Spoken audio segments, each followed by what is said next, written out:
In this video, we are going to see how we can resolve the issue that whenever you are trying to shut down your PC, instead of shutting it down, it automatically restarts. So let's see how we can fix this.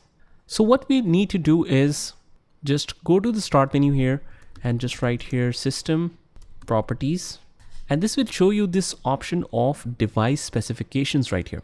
So we need to select that device specifications, just go in here. And once we are in here, we need to see this option right here, which says advanced system settings. Just go in here.